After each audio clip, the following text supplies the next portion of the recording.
Selamat datang bagi semua jemaat lama, jemaat baru. Kita sama-sama datang memuji kemuliaan Tuhan di tempat ini. Dan hari ini, saat ini kita akan terima kebenaran firman Tuhan. Amin. Kita lihat luar biasa pujian penyembahan kita, luar biasa suasana baru yang ada di tempat ini. Kita percaya ini semua karena anugerah dan kebaikan Tuhan. Amin. Ya, gereja kita di GHP Helvetia adalah gereja untuk semua suku bangsa. Tidak memandang suku apapun, semua datang untuk memuji dan memuliakan Tuhan. Ya, bukan sebuah kebetulan kalau pemain musik hari ini berada dari 3 benua, ya, benua Nias, benua Karo, benua Toba, ya. Ya, puji Tuhan. Iya, saya hamba Tuhan dari benua Cina membawa virus corona. Haleluya. Tapi saya datang untuk menyembuhkan corona. Amin. Bapak Ibu Saudara terkasih, kita masuk ke dalam firman Tuhan hari ini. Tuhan mau memberikan hidup saya dan saudara.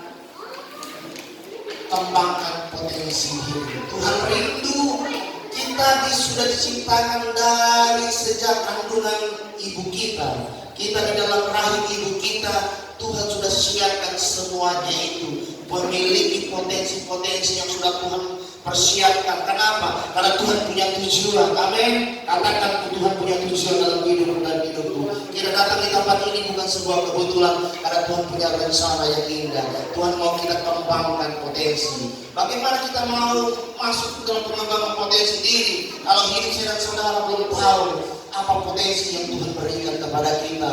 Makanya tidak salah Bapak Ibu Saudara terkasih datang beribadah di tempat ini. Cuaca boleh mendung, gerimis boleh datang, mungkin hujan akan datang, tapi kita percaya Tuhan kita tidak pernah terlambat untuk hadir memperdulikan hidup saudara-saudara. Bapak Ibu, ketika berbicara potensi diri, kita harus tahu apa itu potensi diri. Potensi diri adalah kemampuan atau kekuatan diri secara baik yang sudah nampak maupun yang belum nampak, belum terwujud atau sudah terwujud. Iya, akan tetapi juga belum sepenuhnya terlihat. Kadang-kadang potensi diri kita hanya tahu apa yang sudah nampak. Kenapa?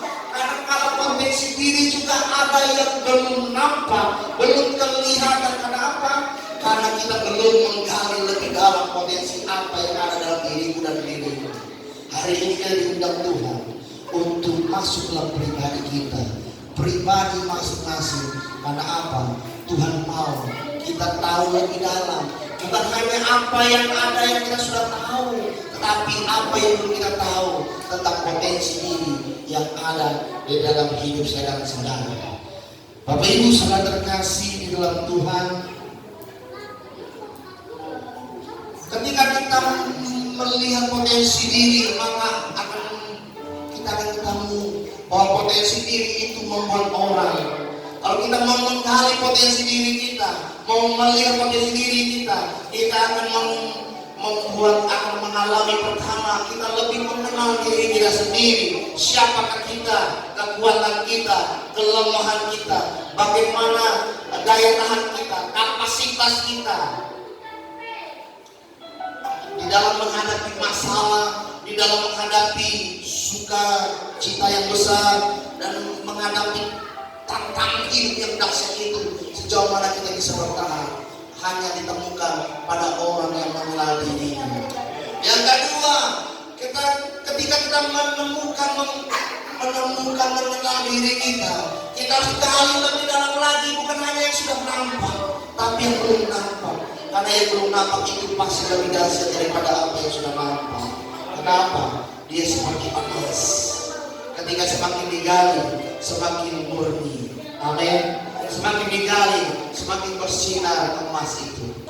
Awalnya mungkin seperti emas Singapura, mungkin lama-lama akan menjadi emas Inggris. Karena kita percaya Tuhan akan menempatkan kita dimanapun seperti emas. Semakin ditempa, semakin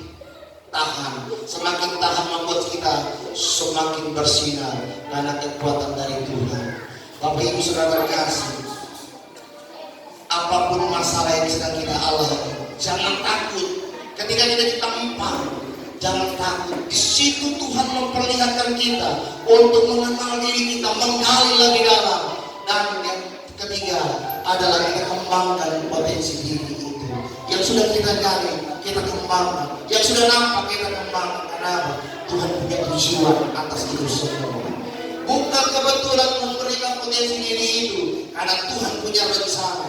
Rencana Tuhan itu yang harus terwujud kalau saudara mau menjadi mitranya Tuhan, mau mencari alatnya Tuhan, agar hidup saya dan hidup saudara adalah hidup yang dipakai Tuhan, hidup yang menyatakan kemuliaan Tuhan, hidup yang menyatakan kuasa Tuhan. Kalau saat ini kita belum ada apa-apanya, jangan takut, tapi Tuhan akan membuat kita ada apa-apanya. Kenapa? Karena Tuhan akan memampukan kita, mengangkat derajat kita. Orang berkata, dulu aku berdosa, tapi jangan takut, Tuhan akan memulihkan hidupmu. Amin. Ketika Tuhan pulihkan hidupmu, Tuhan membuat kita berkembang, maka kemuliaan Tuhan terjadi. Beri kemuliaan untuk Tuhan.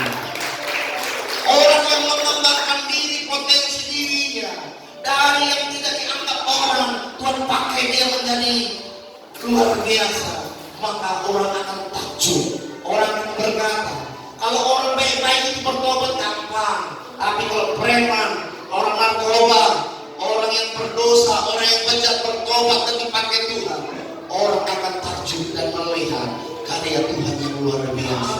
Apapun masalahmu dan apapun masalahmu di masa lalu, Tuhan tidak lihat masa lalumu, tapi Tuhan lihat sekarang dan ke depan sampai akhir hidup kita.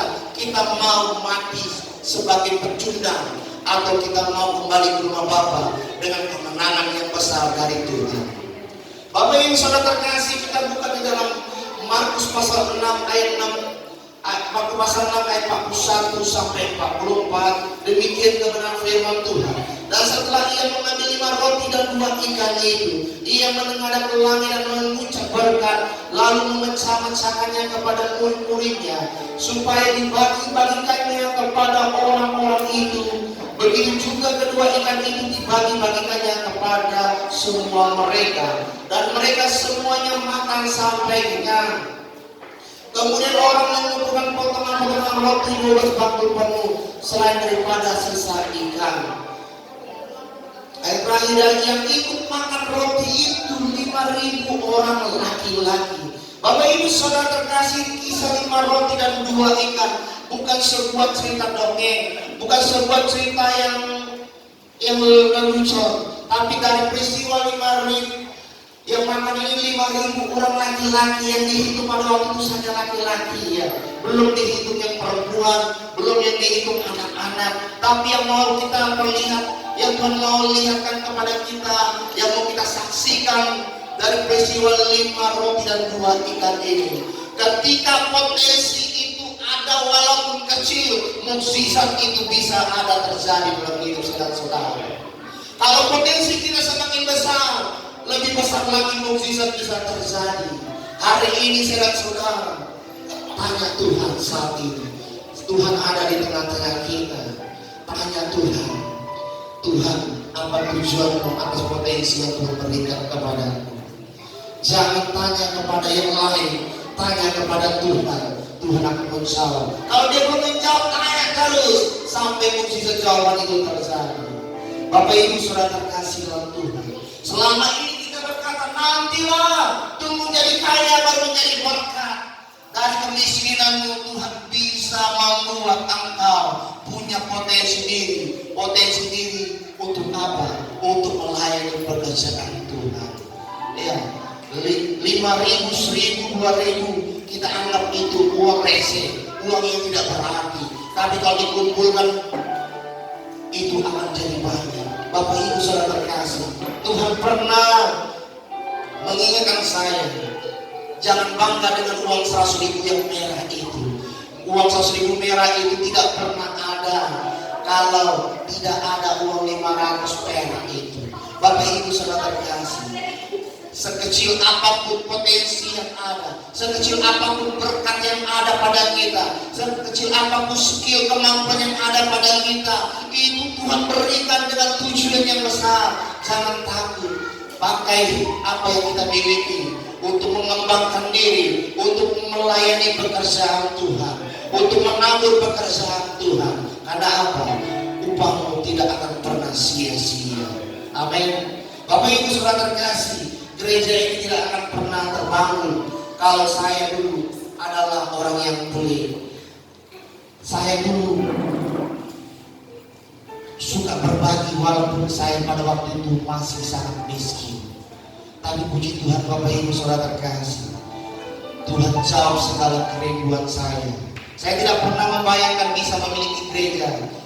Iya, kalau dibilang besar juga enggak besar, kecil juga enggak kecil. Tapi kita percaya Tuhan itu bekerja secara dahsyat. Orang berkata bagaimana bisa memiliki ini semua?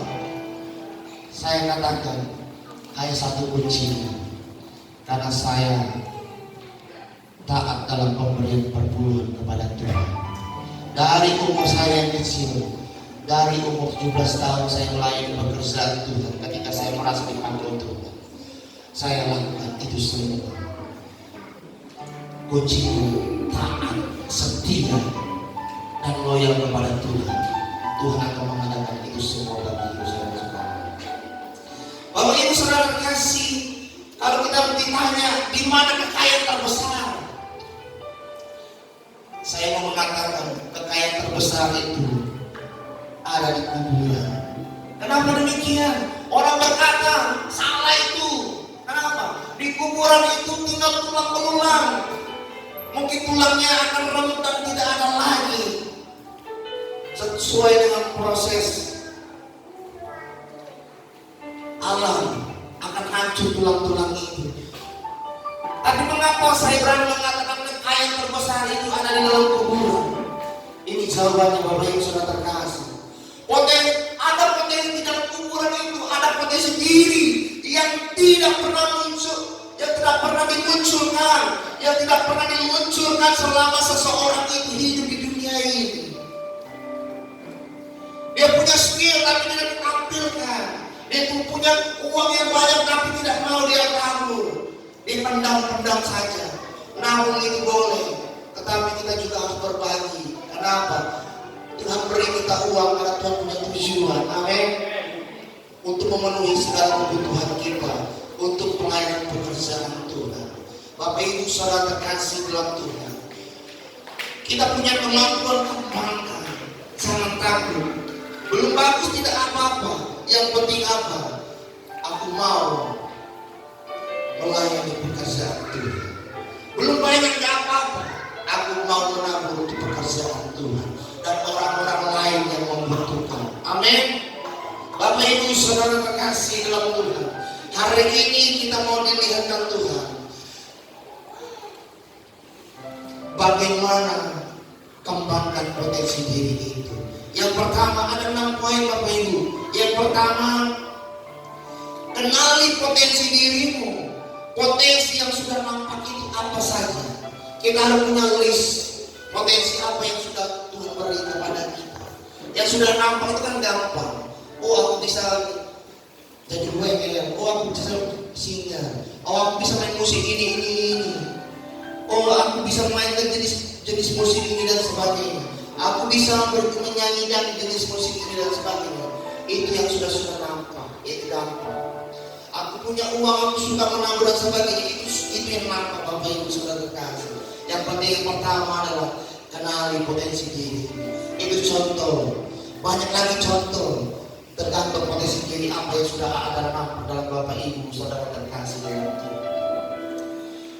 Kemudian kita kenali potensi yang belum nampak dalam diri kita. Supaya apa? Supaya itu yang harus kita tahu. Kedua, memperluas wawasan. Cara mengembangkan potensi diri yang kedua, perluas wawasan. Bagaimana caranya? Kenal Tuhan dengan sungguh. Agar kita temukan apa tujuan Tuhan atas potensi yang Tuhan berikan kepada kita. Bapak Ibu, Ini bukan lagi kuliah Bapak Ibu. Ini firman Tuhan. Bahan kuliah itu juga dari firman Tuhan. Dari sini kita perluas wawasan. Kita kenal Tuhan. Maka Tuhan akan tuntun kita. Ini tujuannya. Karena Tuhan perbuat kepada kita bukan tanpa tujuan, tapi punya tujuan yang begitu bagus. Lalu berikutnya caranya memperluas wawasan adalah belajar ilmu pengetahuan, baik ilmu kedokteran, akuntansi, komputer dan sebagainya, teologi dan sebagainya. Untuk apa? Agar kita belajar ilmu pengetahuan secara teori, secara pengalaman hidup, pengalaman rohani diri sendiri maupun orang lain. Agar apa? Agar kita itu memperluas wawasan. Amin. Wawasan itu secara rohani, wawasan itu secara ilmu pengetahuan harus seimbang. Supaya apa? Kita tidak sesat. Supaya kita selalu benar pada jalannya Tuhan. Yang ketiga, kembangkan gambar diri yang sehat. Kembangkan gambar diri yang sehat. Kembangkan diri kita sendiri itu secara yang sehat. Bagaimana maksudnya? Keberhasilan ditentukan bagaimana orang memandang dirinya sendiri dan apa yang dia rasakan. Jangan berkata, Tuhan aku cacat, berarti Tuhan tidak punya rencana yang indah. Belum tentu Bapak. Jangan sesali apa yang Tuhan berikan kepada kita. Amin. Tapi bersyukur dan bangga Tuhan beri anugerah yang besar kepada kita. Amin. Amin. Punya pasangan hidup yang tidak beres, disyukuri juga. Kenapa? Nanti Tuhan yang akan membereskan. Amin. Amin. Kenapa? Kalau beres-beres semua, kita tidak bisa melihat mana pertolongan Tuhan itu. Yang dari yang tidak beres itu Tuhan bereskan. Supaya apa? Kita tahukan jawaban bahwa Tuhan mampu menolong dan membereskan pasangan hidupku. Beri kemuliaan untuk Tuhan. Makanya kalau nikah itu jangan buru-buru. Kenapa? Supaya gak salah pilih. Kalau salah pilih, gak bisa katakan pulangkan saya kepada ibu. Itu lagu-lagu. Lancang sekarang adalah perbaiki hubungan, maka Tuhan akan memulihkan. Yang berikutnya Bapak Ibu Saudara kasih, kembangkan dengan kekuatan. Kembangkan dengan kekuatan pikiran dan perkataan. Kembangkan dengan kekuatan pikiran dan perkataan. Ya. Bapak Ibu Saudara terkasih, maaf Bapak Ibu ya, saya mau memakai kata yang biasa saya sebutkan. Dalam tubuh kita ini Tuhan beri kepala. Di dalam kepala ada otak. Otak fungsinya untuk berpikir, pikiran. Bagaimana maksudnya? Amsal pasal 4 ayat 23 berkata, jagalah hatimu dengan segala kewaspadaan, karena dari situlah terpancar kehidupan. Apa maksudnya? Maksudnya adalah hati merupakan pusat dari pikiran. Hati itu pusat dari pikiran kita. Kalau hatinya bagus, pikirannya bagus. Amin. Kalau hatinya bagus, yang dirasakan juga bagus. Amin. Kalau hatinya bagus, masih kehendaknya juga bagus. Apa yang dia mau perbuat juga bagus. Jadi hati itu inti dan pusat dari segala-galanya hidup kita. Jadi yang pertama dari poin yang keempat ini adalah bereskan hati kita. Amin. Kalau masa lalu kita sakit hati, dendam, kebencian dan sebagainya, tinggalkan. Karena itu tidak membuat kita berkembang. Tapi apa? Tapi ketika kita tinggalkan hati yang tidak beres itu menjadi hati yang beres, kita akan bisa berkembang. Potensi diri akan lebih tergali dan kita akan temukan kekuatan dari Tuhan. Menjaga hati berat. Jadi kalau orang itu mau menjaga hatinya, berarti dia mau mengembangkan potensi dirinya itu yang lebih baik lagi. Dia akan temukan potensi diri yang baru dari Tuhan. Dan Tuhan akan menuntut dia untuk lebih berkembang dan menjadi lebih bagus lagi. Yang kelima, dari hati yang tidak beres, kita diundang Tuhan mengembangkan potensi adalah lepaskan masa lalu. Lepaskan masa lalu. Amin. Walaupun itu sakit menyakitkan, tapi Tuhan undang hari ini. Secara manusia kita tidak bisa melepaskan masa lalu kita, tapi hari ini Tuhan ada di tengah-tengah kita. Minta kekuatan Tuhan. Tuhan mampukan aku untuk mengampuni orang-orang yang menyakiti hatiku. Nanti di dalam doa pribadimu, di dalam doa untuk melepas ini gampang Bapak Ibu. Sulit juga iya. Yang penting ada kemauan kita pasti gampang. Di dalam doa engkau bawa orang-orang yang menyakiti hati. Engkau persembahkan kepada Tuhan. Katakan, Tuhan, aku mau mengampuni dia. Dia telah menyakiti aku begini dan sampai selesai dan sebagainya. Tapi kita percaya ketika kita lepaskan masa lalu kita, berkat yang tertunda itu akan diberikan kepada kita. Beri kemuliaan untuk Tuhan. Berhenti hidup trauma, berhenti hidup kecewa di masa lalu. Kenapa? Karena itu membuat kita tertunda berkat. Kita tidak mau hidup kita ditunda menerima berkat dari Tuhan, tapi kita mau terima berkat terus menerus mengalir dan mengalir. Tuhan undang kita lepaskan masa lalu kita, dan kita hidup dari hari ini sampai akhir hidup kita menang bersama dengan Tuhan. Bapak Ibu saudara terkasih, poin yang terakhir ya, gampang. Baru 24 menit saya khotbah, nggak panjang-panjang ya. Yang keenam, Bapak Ibu saudara terkasih di dalam Tuhan, temukan kekuatan dalam keadaan yang paling terburuk. Kita harus temukan apa peristiwa yang membuat kita alami paling buruk, yang membuat kita tidak berdaya sama sekali. Dan kita akan melihat ketika kita tak berdaya, tidak ada jalan itu semua, tapi kita akan melihat siapa yang menolong kita. Keluarga kita mungkin tidak akan mampu menolong kita, harta benda kita tidak mampu menolong kita, warisan sebanyak apa pun tidak mampu menolong kita, tapi hanya Yesus yang mampu menolong kita. Amin. Orang kaya sekaya apapun, kalau benar-benar virus corona positif, haleluya, kalau benar-benar positif, maka dia akan mati.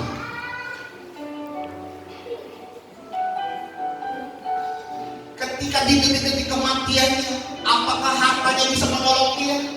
Apakah orang tuanya yang sehebat apapun bisa menolong dia? Apakah teman-temannya bisa menolong dia? Apakah warisannya yang melimpah itu di kurungan bisa menolong dia? Tidak ada yang bisa menolong dia. Hanya Yesus yang bisa menolong dia. Bapak Ibu saudara terkasih, ada anak Tuhan di detik-detik terakhir kematian dia menjerit dengan total, dia berserah diri kepada Tuhan. Justru mujizat itu terjadi. Kenapa? Kematianmu diganti Tuhan menjadi hidup yang penuh kemuliaan Tuhan. Jadi Bapak Ibu saudara terkasih, ketika kita tidak berdaya, ketika tidak ada jalan keluar dari siapapun, kita harus melihat keadaan paling buruk itu. Bisa memang membuat orang kecewa dan hancur, tapi ingat, di situ kita bisa menemukan kekuatan Tuhan. Kenapa? Ketika kita berdoa, mau menculik sejerit-jeritnya pun Tuhan mendengar. Engkau menjadi hatimu sendiri, Tuhan mendengar. Karena di dalam doa ada kekuatan mukjizat yang besar dari Tuhan. Kemuliaan Tuhan. Doaku dan doamu adalah doa yang sama, karena Tuhan menjawab segala doa-doa kita. Tidak pernah Tuhan tinggalkan doa-doa kita. Karena apa? Tuhan berkata, Dia hanya sejauh doa. Artinya dekat sekali Tuhan kepada kita. Bapak Ibu jangan ragu ikut Tuhan. Sekali ikut Yesus tetap ikut Yesus. Jangan karena terlalu cantik engkau pindah agama. Jangan terlalu ganteng engkau pindah agama. Jangan karena uang yang melimpah engkau dikasih engkau pindah agama karena jabatan dan sebagainya. Sekali Yesus, tetaplah Yesus. Walaupun kita tidak pernah hidup lebih bagus lagi, tidak apa-apa. Yang penting apa? Tetap ikut Tuhan. Kesetiaan total Tuhan akan ganti. Apa yang tidak kita dapatkan dari dunia, Tuhan beri dengan berlimpah sesuai dengan rencananya Tuhan. Bapak Ibu saudara terkasih, ketika kita dalam keadaan terpuruk itu, tadi kita sudah temukan bahwa kita harus tetap berdoa. Yang terakhir, untuk kita temukan kekuatan Tuhan itu, kita harus setia di dalam pujian dan penyembahan. Amin. Kalau orang itu sayang, mungkin orang akan jengkel. Ketika apa? Ketika kalau ikut berdoa pelepasan. Kenapa? Ada hamba Tuhan berhadapan dengan setan, dia langsung tampilkan kekuatannya. Dalam nama Yesus, dalam nama Yesus, dalam nama Yesus. Ada yang langsung iblis dalam lari karena takut kalah. Tapi ada juga lama sekali nggak langsung dijawab, nggak terjadi pelepasan itu. Kalau saya itu lebih,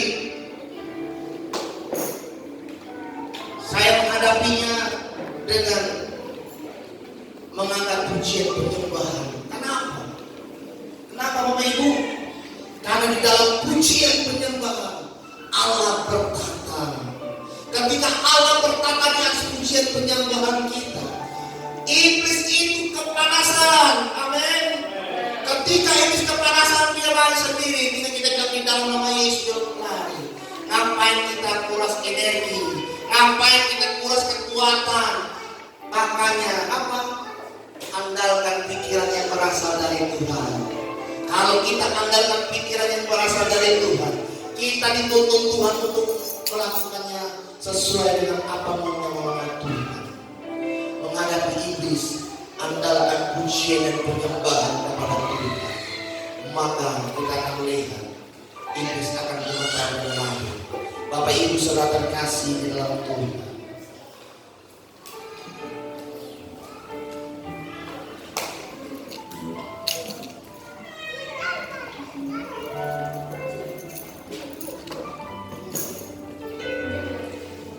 Firman Tuhan hari ini mengajak kita untuk mengembangkan potensi diri dengan cara yang pertama, kenali potensi diri kita. Yang kedua, memperluas wawasan kita, baik mengenal Tuhan, baik melalui ilmu pengetahuan, agar potensi diri kita semakin berkembang secara rohani maupun secara jasmani. Kembangkan gambar diri yang sehat. Apa enggak ada bersyukur atas segala Tuhan yang memberikan kepada kita. Yang keempat, kembangkan dengan kekuatan pikiran dan perkataan. Yang kelima, lepaskan masalahmu. Amin. Yang terakhir, temukan kekuatan dalam keadaan yang paling terpuruk. Demikian kebenaran firman Tuhan. 30 menit firman Tuhan hari ini singkat, padat, dan tidak bersayang. Tuhan menjawab segala kerinduan. Haleluya. Amin.